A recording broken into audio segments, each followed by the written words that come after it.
I'm Howard Tipton, Town Manager of Longboat Key, and welcome to Tip Talks, where every month we talk about something of importance that's going on in the town. And this time of year, we talk about budgets, and our calendar year for the budget is actually October 1 through September 30th, but we actually begin the process obviously much earlier in the year, really right after the 1st of January. We start thinking about what this next year is going to look like. And the person who helps us understand the numbers is our Director of Finance, Sue Smith. She's been with us now 10 years. She actually just celebrated her 10-year anniversary, so congratulations. Thank you. And we're glad that you're with us this morning. Thank you. And so as we talk about the budget for Longboat Key, we know that the budget's actually the ultimate policy document as we talk about. It's putting your money where your mouth is. And so we talk about our priorities and we talk about what we're looking to do, not just in the next year, but actually in the next few years, especially as we talk about capital. We try to do a 5-year outlook as to what the capital is going to look like. So tell me a little bit about kind of where we're starting from and then some of the investments that we're looking to make in the coming year. Okay, thank you, Tip. It's good to be here to talk to you about this. So we are in the middle of budget workshop. So we held one in May, and we are going to have another one on June 20th. And that is where we've actually gotten the numbers from the county for our property values. And those have increased about $942 million in value. We have a value of about $8.4 billion. So that's a 12.75% increase from last year. And that's going to generate us about $1.7 million of additional revenue in taxes. This year, the capital improvement process, we are going to be investing about $5 million of general fund surplus into our capital, which a lot of this is related to the streets GMD corridor, pathway lighting, street lights, and some other projects that are on the horizon. So sea level rise and things. Right. And so let me just go back because we think about the budget in terms of revenues and expenditures. So talk a little as we talk about the budget revenue piece.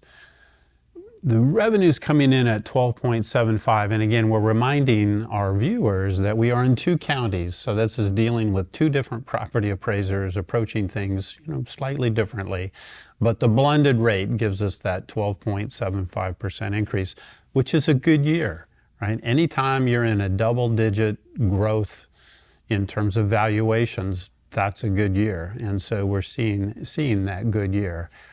We're also seeing strong sales tax revenues as well. And as we think about the national economy, which, we talk about looking at a recession, we talk about, but it may be a mild version of one. State of Florida is doing very well. And then our region within the state of Florida is doing exceptionally well. So Longboat is in a pretty strong position. These numbers aren't necessarily surprising for us. And we do anticipate as we look ahead to continue to have a pretty strong economy, especially with the St. Regis coming online this time next year. So from a revenue perspective, it gives us, as you talk about the investments that we want to make, it gives us a degree of confidence that what we're talking about and projecting the investments that we need to make, we feel pretty confident that we can do that with the revenues that we have. And that doesn't include some of the grant dollars that we can anticipate in what we consider to be a pretty grant-rich environment. So from a revenue side of the picture, we start off in a pretty good place. Mm-hmm. And we thank our current commission, we thank our prior commissions, prior administrations for putting ourselves and you as the watchdog for everything, putting ourselves in this position where we have these dollars to invest. So I just wanted to make sure that that's kind of on the table, that when we look at our revenue projections, we're in a good place. Yes, and the current revenue that we foresee coming in should handle all of the operating expenditures that we anticipate, including investments in our people that that you have initiated, our police and fire and general employees. So we think that we'll have a balanced budget with regard to revenues and expenditures next year. The other piece of that, which was the capital investment, is going to be budgeted with, general fund surplus, which we have built up over the years. We have a very financially healthy fund balance. Right. So when we talk about fund balance, we're talking about not only the reserves that we have that the town commission has set as our targets, because we want to make sure that we're responsible for if we had a storm event or if we have a unexpected recession or some kind of impact on our economy, we want to make sure that we can continue operations for a reasonable period of time. But even beyond that, we've been able to accumulate some savings through personnel vacancies and reductions in spending. We've been able to build up a fund balance that's unallocated. And what you're talking about is making those investments with that unallocated fund balance. That's correct. So what are some of those key things that we're talking about? Let's start with the people, because that's a big piece of it. Any organization, the strength is its people, and we are blessed to have some amazing people that work here at the town. And we remember too that our folks largely who work here do not live here. And so we are asking them to drive sometimes hours at a time just to get to work. So we want to make sure that we recognize the quality of people that we have. We want to make sure we retain that talent. And so we found ourselves in our public safety arena a little bit behind, and so we were just able to make a pretty sizable investment in public safety that's going to, I think, set us up over the next few years to be strong in our ability to recruit and retain. And I think that's important to know. In Longboat, we don't hire firefighter EMTs, emergency medical technicians. We only hire paramedics. Mm-hmm. So that gives you the highest level of response. That gives you the highest level of capability that you can have. And on the police side, we hire experienced officers. We want people who have the experience to use discretion to do the things that are going to resolve the situation, not escalate the situation. And so we're fortunate that we have the ability to do that based on the investments that we've been able to make. Yes, and that is one of the largest investments that we're making in the operating budget. That is going to drive operations to go up about 15%, just on the adjustments that we had to make to the salaries to be competitive with the other towns and counties that have been stealing all of our employees, basically. That's right. That's right. The number of police officer vacancies that we have has been unbelievable, and it's like a revolving door. So it's good to see that you have made those adjustments to help solve some of these problems we're having. Well, we appreciate the Commission's support on those big investments, which they did on June 5th. And so we're fortunate that we're able to move forward in that direction. People probably make up about 80% or so of our expenses generally. Yes. And so you think about that, it's absolutely, you talk about equipment, whether it's a fire boat or a fire engine or a piece of heavy equipment running down the road like a bulldozer. Those are all important assets, but the most important asset is the people. And I think the investment being made by the town this year, as sizable as it is what we need to continue to provide that exceptional service. We talk about exceptional people serving exceptional people, and that's the kind of workforce that we want to have, and that's the kind of workforce we do have. So we're fortunate in that regard. So from the other expenses, and we're going to talk a little bit more about some of the capital side, but from the other expense, what are some of the big things that are on the horizon for us here in this coming year? All right, well, everybody knows their property insurance And because of hurricanes, that's gone up quite a bit. So we're expecting possibly 20 to 30% increase in property insurance. We also have, health benefits that could be anywhere between 10 and 15%. Utilities, everything is, everybody's experiencing inflation. So all of that inflation just bleeds into the other expenses as well in the utilities. So those things are challenges for us, so we have to build those in. And then the pension. So every year we measure the asset values for the pension plan on September 30th. That is that's the only day that matters. And that happened to be one of the days, September 30th of 22 was one of the lowest market days that we had a value. So that contributes to the amount that we have to put into the plan every year. So we had a $350,000 increase associated with that, where last year we had a $350,000 decrease. So that's the way the pendulum swings when it comes to the pension and asset value. So those are some of the the operating costs other than people that has impacted us. Yeah, and I think it's been a surprise, the stubbornness of the inflation. We've had over a decade really of much lower inflation, and these last couple of years we keep waiting for it to kind of decrease. We keep waiting for the supply chains to kind of figure it out and kind of get back to normal, but that's really not the case. I mean, on the capital side, we've even had to move up some of our purchases just because the lead time is so long. I think a fire truck is over 2 years, and so we had to move up that fire truck purchase just so we could get it in the time frame that we really needed it. Right, even though the cash may not be going out, but we have to issue a PO, so that's why we had to move those up. Now, some of the other big investments that we've made is really kind of a change in policy, and so that had to do with the police take-home vehicles, which is an interesting program. So in Longboat Key, we have been doing a program where basically the officers work 12-hour shifts, and they share a vehicle. So one officer will be in it, and that really is their office for the day. And at the end of their shift, there's another officer that comes in and basically sits down in the same vehicle, car's still running. And so that's called hot seating because the seat is still warm basically from the prior incumbent.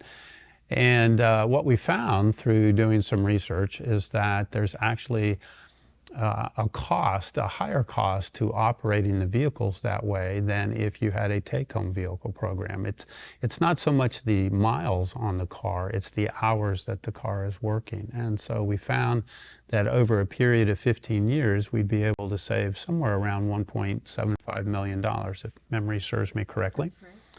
And that's with a new vehicle take-home program. But obviously that requires us to purchase some additional vehicles on the front end, which the town commission just approved yesterday. And so one of the interesting things about our area is that we have a unique funding source for public safety vehicles. And I wondered if you would just talk about that. Yes, that would be the infrastructure surtax. It is a 1% sales tax. It went to referendum for voting this past November of 2022. And that continued the existing infrastructure surtax for another 15 years. And it is a 1-cent tax on the first 5,000 of every purchase. And it can only be used for capital expenditures, but the town has really relied on that for a lot of its public safety expenditures, fire trucks, ambulances. We have used some of it for canal dredging, some beach, parks, and facility maintenance, roofs and things like that, HVAC. So really that is really a saver because not only do the residents pay the sales tax, but your tourism pays for it as well. So so it's just kind of sharing the burden of these resources needed to take care of people when they're here. Yeah, I think typically we think about the residents pay about 75% of the load and the visitors pay about 25% of the load. And versus the residents paying 100% of it. So it really is a better deal and a real blessing for the town to have that as an alternative resource. Well, as we think about our finances and we think about as we're coming into this next year, we're keeping the millage rate the same. That's what we're proposing to do, and it's one of the lowest millage rates. When we talk about millage rates, that's just another word for property tax rate. And we're keeping that the same, so it remains one of the lowest in the area. Anything else about the upcoming budget that you wanted to mention?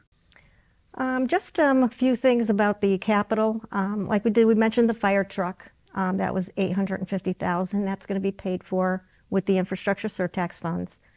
We're doing, the building department wants to buy new state-of-the-art software for their department for permitting, so we could do online permitting.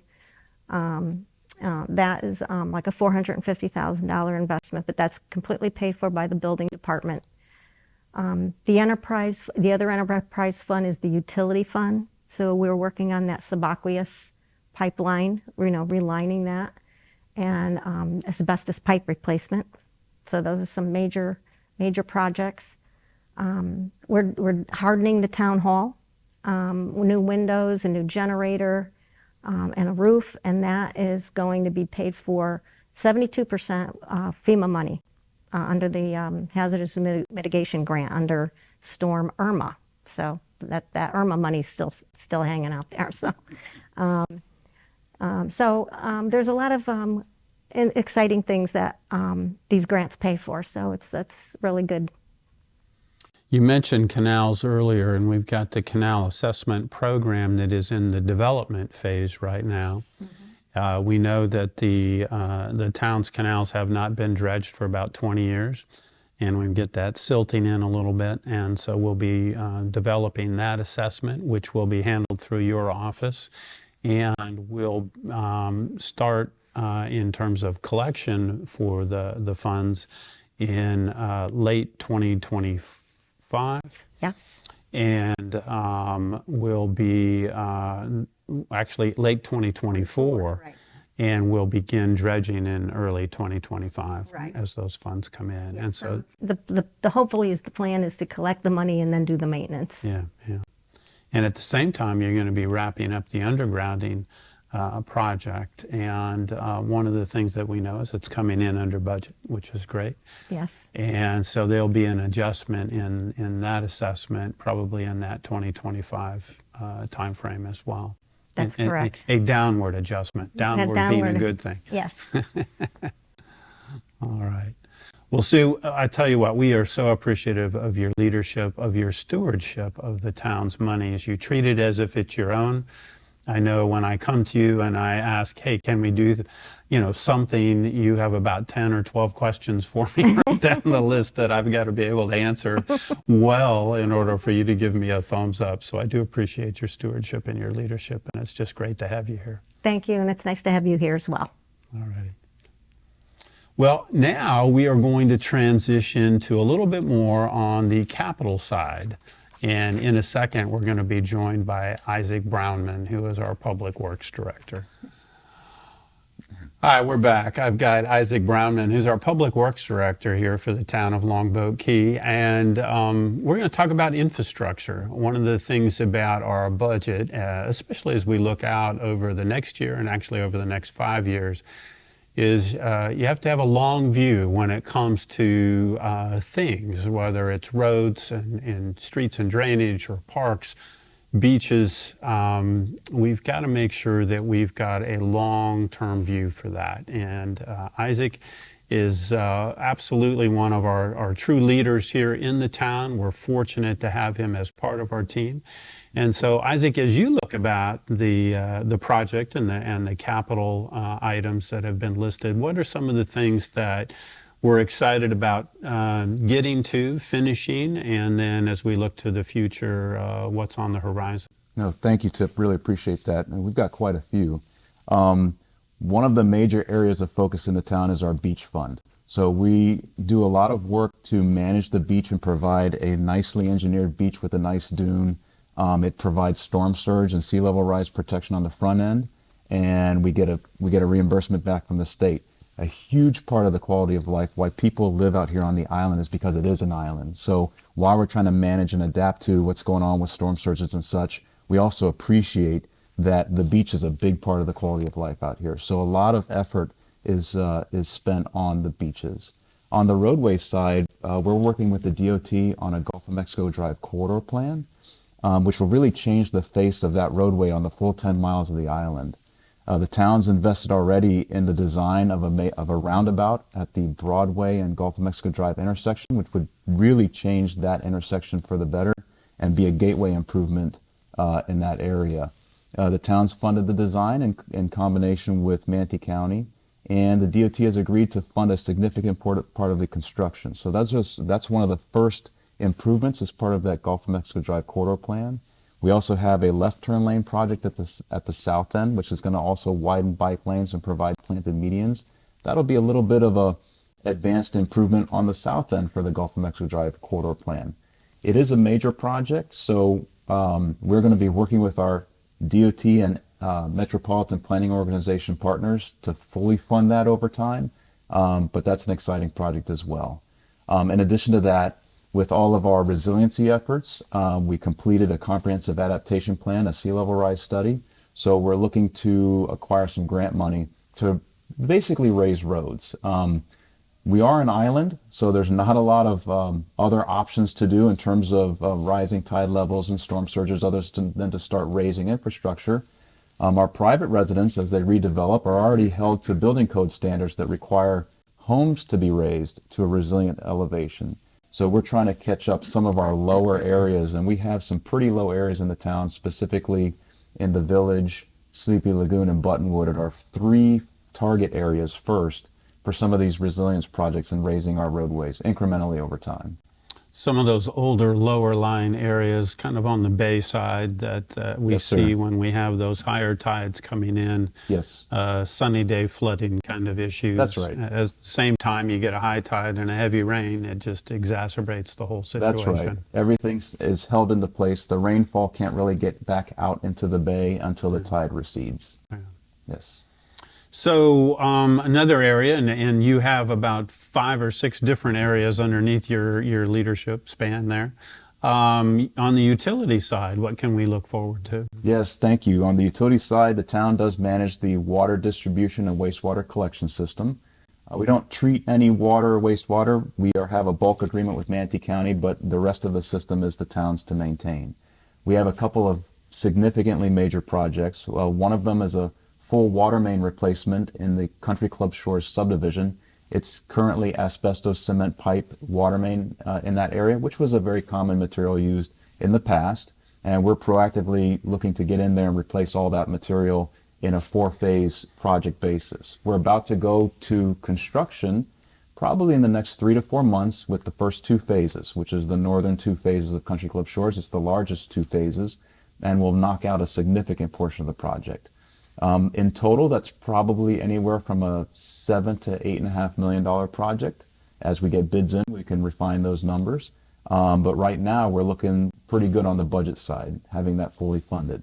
Another major project on the utility side on the wastewater system is a brand new subaqueous force main. The town's wastewater system moves all the wastewater off the island through one pipe under Sarasota Bay. Sarasota Bay is a Class 2 protected waterway. It's also a national estuary. So we're very careful about what happens in the bay. We watch that pipe very closely. It is a 50-year-old piece of infrastructure. So we are looking to replace that, or at least add a redundant pipe to that in the next 2 to 3 years. That's a major project. Right now we have that budgeted around $21 million. We want to beat that, obviously. We're looking at some different construction approaches to do that. One piece of great news is as that pipe traverses under Sarasota Bay, it continues up the mainland on the Manatee County side to the Manatee County Wastewater Treatment Facility. And this past year, we were able to rehabilitate almost 1.2, 1.3 miles of the mainland pipe by slipping a brand new pipe inside the old pipe and maintaining the capacity we need to service the wastewater. And that was an excellent project. That pretty much makes that 1.2 to 1.3 mile section brand new pipe. Right. Also, maybe down the road creates an opportunity for having reclaimed water being brought back to the island, so we're not using any potable water for irrigation, which is a big savings. That's right. That other pipeline that we will not be using for wastewater anymore, one of the things we're looking at is potentially seeing if we can line that pipe once it's out of commission, and then it would be there in the future for potential reclaim opportunity. So as I'm driving north, just about off of the island, there's the Greer Island Park area Yes. at the northern end, and we've noticed over time this large accumulation of beautiful white sand Yes. that is on actually both sides of the bridge, but primarily on the east side of the bridge. Yes. And we'd love to put that sand back on the beach. So what's the plan for doing Thank that? you for bringing that up. That's a great project. The plan is we actually have a contractor under contract right now to excavate and dredge a lot of that sand, almost all of that sand on the east side of the bridge and a portion on the west side of the bridge, and pump it back onto our north end beaches. We've had a little bit of a hiccup. Part of the assets that the town respects and the state of Florida is very careful about are certain species, such as sea turtles and shorebirds. And wouldn't you know it, that a flock of shorebirds landed right into our project template where we wanted to put the sand, and then a couple of turtles have now nested on the side where we want to take the sand. So they basically said not yet. So we're going to have to wait about another month or so, maybe a month and a half, but hopefully 1 month once the turtle eggs hatch. And then we can proceed with the project. We've talked to the contractor. They're willing to stay on with us until that time, and then we can proceed with the project. When we were designing and permitting that, we did it as a long-term management plan. So anytime we have a sand accumulation on the east side of the bridge, we're permitted to go back in and remove it, and we're going to try to work to time that during our normal nourishment cycles. We're doing this one now off cycle because it's grown to such an extent. Right. And this is basically the result of decades of sand placement, even when the Army Corps was dredging and placing sand on the north end beaches. There was really nothing to stop that sand from eroding and migrating around, and over time you can see in aerial photographs the sand spit, as we call it, begin to grow closer to the bridge and then beyond the bridge, and now to what it is today. Yeah, it's funny, if you go back to the 60s and you look at some of the old aerial photos of Greer Island, it really was an island. Yes, and that's right. And now that's not the case. That's correct. And the other thing we've learned over time is sand never stays where you want it. Correct. Especially up there. It's always moving. Yes. Well, one of the things that's exciting for us is we're getting ready to finish up the town center construction project. Yes. And tell us a little bit about that park and kind of grand opening plans, but also what's next after that. No, that's fantastic. That is a very exciting project for the town. The town back in 2014 and 2017 purchased a combination of 3 parcels to do something in this area. And the town the commission kicked around some ideas, perhaps some partnerships, and finally landed on this idea of having an outdoor venue where outdoor concerts and events can be held on a large green. And then in combination with that, there was this idea of, well, what about an outdoor performance stage? And we had very excited residents who wanted to donate to that effort. And that's actually coming to fruition. So what we're doing right now is what we call phase 2. It's under construction. And the stage, it's looking like it'll be done end of June. And the total project should be done in early August. We had a little bit of a supply chain issue, as you mentioned earlier. It's an ongoing thing we have to deal with on our projects, but it's an excellent project, and we're very excited about it. In the future, we're working with Sarasota County Libraries to potentially place a library on one of the buildable parcels on the site, maybe in combination with some other uses, some adult learning, and some other things. Again, it's going to be a great gathering center for the community. I really think it will be. I'm excited to see it. The stage is really coming together, yes. And the grand opening is going to be on November 11th, which is Veterans Day. And so we're developing an exciting program around that. But it's really going to kick off, I think, an amazing season for our community, but will be an outstanding amenity for really decades to come. So it's exciting. That is. It's very exciting to work on a project like that. See that come to pass. Well, listen, I can't let you leave without thanking you for your leadership, but also your team. You know, one of the unsung heroes that we have in town government are the public works folks, from parks and facilities to beaches to stormwater, everything else in between. Utilities. These are the guys that are out there working in the heat, working in the sun. When we have a storm, they're the ones who are out preparing while it's raining, trying to make sure that the drains are cleared and everything's flowing. And then they're going to be the first ones back in, because we've got to make a push to get the Yes. debris off the road before fire and police can come through and do the things that they need to do.